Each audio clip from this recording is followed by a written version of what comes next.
Melton on North Humberside have just received 5 new microcomputers, and it's all due to the close links the school has with the nearby British Aerospace factory at Brough.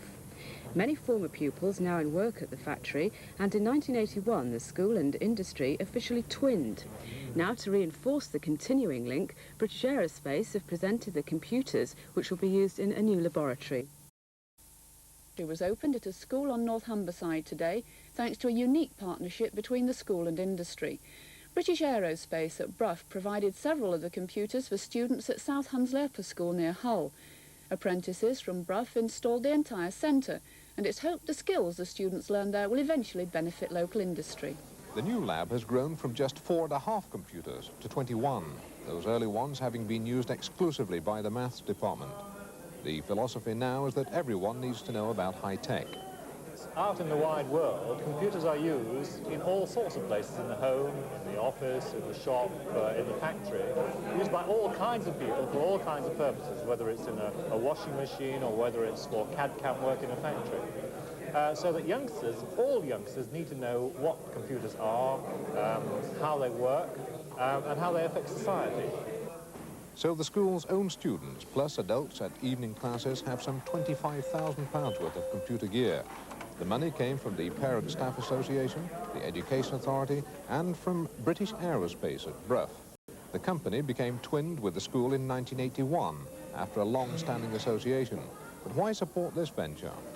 We are a high technology industry with a commitment to training, and we are twinned with this school through our twinning arrangement, and so there were a number of reasons: the need for well-qualified trainees and students, particularly in computing sciences, so we felt it was in reality an investment as well as a service to the community.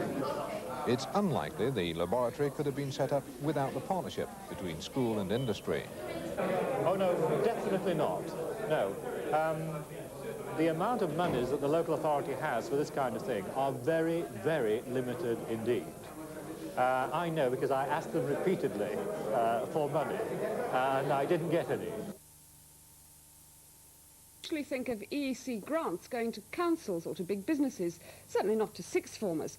But pupils at a school on Humberside have just been given £5,000 of common market money for their research into solar energy. The pupils at South Hunsley School in Melton have been working on the production of solar cells for over 4 years now. And as John Thirlwell found out, they've built up an international reputation. South Hunsley School looks like any other upper school from the outside, but behind these walls there lurks a science department that's just a cut above the rest.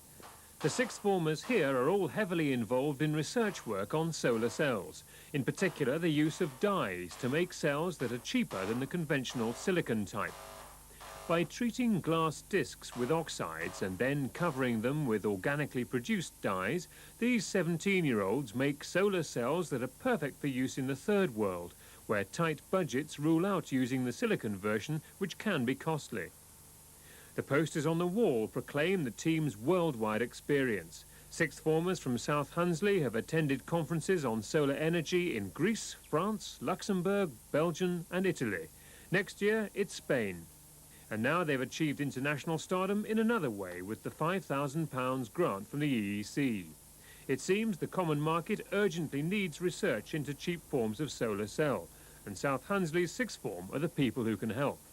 Helen, tell me, what's in the dye? It's an organic substance called merocyanine. Sounds very clever to me. It's not paint, then? No, it's not paint. Why do you put it on with a spinner like that? In order to get an even coat of the dye over the top surface. Does it matter how thick the dye is? Yes, you get different voltages out of the cell with different thicknesses. When this kind of technology is put into practice, its application, where can it be used?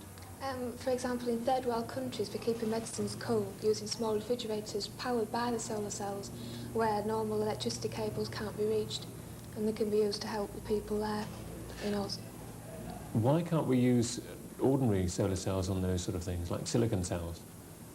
Well, they could be used, those, but these are very good ones to use for it, and you get lots of power out of them to keep the fridges cool, and also the other things that are used. What's better about a dye-based solar cell than a silicon cell? Better efficiency. And are they cheaper? Yes, cheaper, yeah. How do you all feel about having this money from the EEC? Well, it showed us that people have recognised what work we've done. It's not just the sort of people who recognise to be brainy that they've done it, we've all done it. And also it'll help us pay for our future conference fees and get us quite a lot of new equipment. To be granted a research project from the EEC along with universities and high technology firms is indeed an honour for the school and a credit to the students who have worked on the project in recent years. We'd already heard from the previous sixth form how good it could be and what opportunities you got, and we've thoroughly enjoyed it, every minute, yeah. Do you think that this school is going to go on and find out all sorts of new things about solar cells? Oh, I hope so. I suppose we all do. Yes. The team have already produced this miniature roundabout that's driven by the solar cells they've made. Their ideas for tomorrow will be far bigger and no less revolutionary. A report from John Thurwell, who's fast becoming our science correspondent, isn't he?